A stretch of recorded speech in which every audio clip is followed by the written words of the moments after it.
बंगाल में विधानसभा चुनाव के चौथे चरण के लिए आज वोट डाले गए। आज 5 जिलों की 44 सीटों पर वोटिंग हुई। पिछले 3 चरणों की तरह आज भी बंपर मतदान हुआ। आज करीब 76% से ज्यादा लोगों ने अपने मताधिकार का इस्तेमाल किया।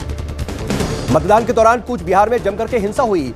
शीतरकुची इलाके में हिंसा के बाद हुई फायरिंग में 4 लोगों की मौत हो गई। टीएमसी का दावा है कि पैरामिलिट्री फोर्सेस की गोली से लोगों की जान गई। हालांकि बीएसएफ ने अपनी सफाई में कहा है कि बूथ पर 50 से ज्यादा लोगों की भीड़ ने हमला कर दिया था, जिसके बाद जवानों ने फायरिंग की और हिंसा के बाद बूथ संख्या 126 की वोटिंग रद्द कर दी गई है। चुनाव आयोग ने इस पूरे मामले पर डिटेल रिपोर्ट मांगी। पश्चिम बंगाल के मुख्यमंत्री ममता बनर्जी ने गृह मंत्रालय को कूच बिहार में हुई हिंसा को लेकर के जिम्मेदार ठहराया। ममता बनर्जी ने प्रेस कॉन्फ्रेंस करके कहा कि लोगों की मौत के लिए गृह मंत्री जिम्मेदार हैं। टीएमसी के नेताओं ने आज कोलकाता में चुनाव आयोग के दफ्तर में जमकर के शिकायत भी जाकर दर्ज करवाई। बंगाल में आज हो रहे चुनावों के दौरान कई जगहों पर हिंसा और तोड़फोड़ की तस्वीरें भी सामने आई। हुगली में वोटिंग के दौरान बीजेपी प्रत्याशी लॉकेट चटर्जी की गाड़ी पर हमला कर दिया गया। जबरदस्त पथराव के बाद लॉकेट चटर्जी की गाड़ी का शीशा टूट गया। जैसे तैसे पुलिस और अर्धसैनिक बलों ने प्रदर्शनकारियों पर काबू पाया। लॉकेट ने दावा किया कि एक मतदान केंद्र पर टीएमसी के कार्यकर्ता मनमानी कर रहे थे। जब उन्होंने इसका विरोध किया तो उनके ऊपर हमला कर दिया गया। कोलकाता के बेहलापुर में भाजपा उम्मीदवार पायल सरकार पर बाइक सवार युवकों ने हमला कर दिया। हमले में भाजपा उम्मीदवार पायल सरकार की गाड़ी में तोड़फोड़ भी की गई। हमले के बाद इलाके में तनावपूर्ण माहौल है। वहीं आज सुबह उत्तर हावड़ा से बीजेपी उम्मीदवार उमेश राय का एक वीडियो सामने आया, जिसमें उमेश अपने हाथ में एक देसी बम लेकर के उसे पानी में डालते हुए दिखाई दे रहे हैं। उमेश ने कहा कि जनता इसी तरह से टीएमसी के इरादों पर पानी फेर देगी।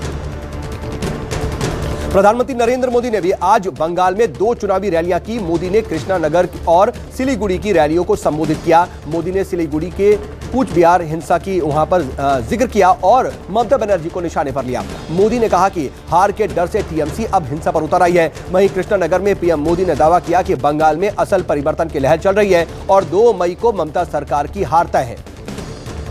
टीएमसी के चुनावी रणनीतिकार प्रशांत किशोर का एक ऑडियो क्लिप वायरल होने के बाद सियासी भूचाल आ गया है। बीजेपी के social media incharge Amit Malviya ने यह ऑडियो जारी किया और इस कथित ऑडियो टेप में प्रशांत किशोर कह रहे थे कि सर्वे में लोग बीजेपी की सरकार बनाने की बात कर रहे हैं।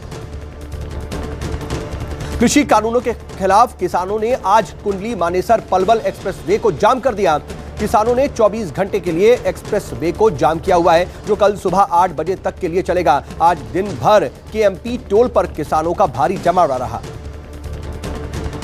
किसानों के आंदोलन के बीच आज एक बार फिर से केंद्र सरकार ने किसानों से बातचीत का न्योता दिया है। केंद्रीय कृषि मंत्री नरेंद्र तोमर ने कहा कि सरकार एक कानून का विरोध कर रहे किसानों से बातचीत के लिए तैयार है। तोमर ने किसान संगठनों से एक बार फिर अपील की है कि वो अपना आंदोलन खत्म कर दें। उन्होंने कहा कि 11 राउंड की बातचीत की है और हम और बातचीत के लिए भी तैयार है। आम आदमी पार्टी ने आरोप लगाया है कि कांग्रेस और बीजेपी दोनों दल केजरीवाल मॉडल को फॉलो कर रहे हैं, लेकिन इसी मॉडल को दिल्ली में लागू करने पर विरोध करते हैं। दिल्ली के डिप्टी सीएम मनीष सिसोदिया ने कहा कि बीजेपी और कांग्रेस जहां जहां चुनाव लड़ रही हैं, वहां केजरीवाल गवर्नेंस के मॉडल को फॉलो कर रही हैं। देश में कोरोना के बढ़ते मामले एक बार फिर से डराने लगे हैं। शुक्रवार को देश में 1,45,000 से ज्यादा नए मामले सामने आए। वहीं आज महाराष्ट्र में लगातार 50,000 से ज्यादा नए केस सामने आए। आज नागपुर में अकेले 5,000 से ज्यादा केसों की पुष्टि हुई है, जबकि केरल में पिछले 24 घंटे में कोरोना के 6,000 से ज्यादा नए मामले सामने आए। महाराष्ट्र में संपूर्ण लॉकडाउन को लेकर के कल फैसला किया जाएगा। अब से थोड़ी देर पहले सीएम उद्धव ठाकरे ने लॉकडाउन को लेकर के सर्वदलीय बैठक की, जिसमें सरकार की तरफ से लॉकडाउन को कोरोना की चेन तोड़ने के लिए एकमात्र कारगर उपाय बताया गया है। हालांकि विपक्ष ने इसका विरोध किया। इसे लेकर के आखिरी फैसला कल किया जाएगा। कोरोना संक्रमण की रोकथाम के लिए मध्य प्रदेश सरकार ने कई शहरों में लॉकडाउन की अवधि बढ़ा दी है। फिलहाल सभी शहरों में शनिवार और रविवार का वीकेंड लॉकडाउन है। मुख्यमंत्री शिवराज सिंह चौहान ने अधिकारियों के साथ मीटिंग की, जिसके बाद यह फैसला लिया गया। यूपी में कोरोना वायरस संक्रमण नया रिकॉर्ड बना रहा है। पिछले 24 घंटे में 12,000 नए केस सामने आए। वहीं 48 लोगों की मौत हुई। वहीं बिहार सरकार ने राज्य में स्कूल, कॉलेज व कोचिंग संस्थानों को 18 अप्रैल तक के लिए बंद करने का ऐलान कर दिया है और पहले यह बंदी 11 अप्रैल तक थी। हालांकि परीक्षाएं अपने तय समय पर होंगी। सभी तरह की दुकानें 30 अप्रैल तक शाम 7 बजे तक ही खुलेंगी। कांग्रेस के अंतरिम अध्यक्ष सोनिया गांधी ने आज वीडियो कॉन्फ्रेंसिंग के जरिए कोरोना वायरस की स्थिति पर कांग्रेस शासित राज्यों के मुख्यमंत्रियों और मंत्रियों के साथ समीक्षा बैठक की। बैठक में सोनिया गांधी ने कहा कि केंद्र की खराब व्यवस्था से हालात बिगड़े हैं। सोनिया ने मुख्यमंत्रियों से महामारी की दूसरी लहर से बचाव के लिए टेस्टिंग, ट्रैकिंग और वैक्सीनेशन की प्रक्रिया को प्राथमिकता देने की सलाह दी।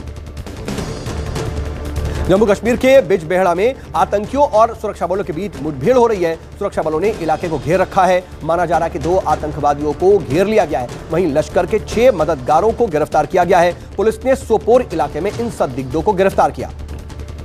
IPL 14 का दूसरा मुकाबला दिल्ली कैपिटल्स और चेन्नई सुपर किंग्स के बीच चल रहा है। दिल्ली कैपिटल्स टॉस जीत करके पहले गेंदबाजी कर रही है। मुकाबला मुंबई के वानखेड़े स्टेडियम में खेला जा रहा है। और ओडिशा के मयूरभंज जिले में कुएं में गिरे हाथी के एक बच्चे को रेस्क्यू किया गया। बताया जा रहा है कि हाथियों का एक झुंड घने जंगलों को पार कर रहा था और एक गांव में घुसा। इस दौरान झुंड में मौजूद हाथी का छोटा बच्चा कुएं में गिर गया, जिसे बचाने के लिए रेस्क्यू ऑपरेशन चलाया गया।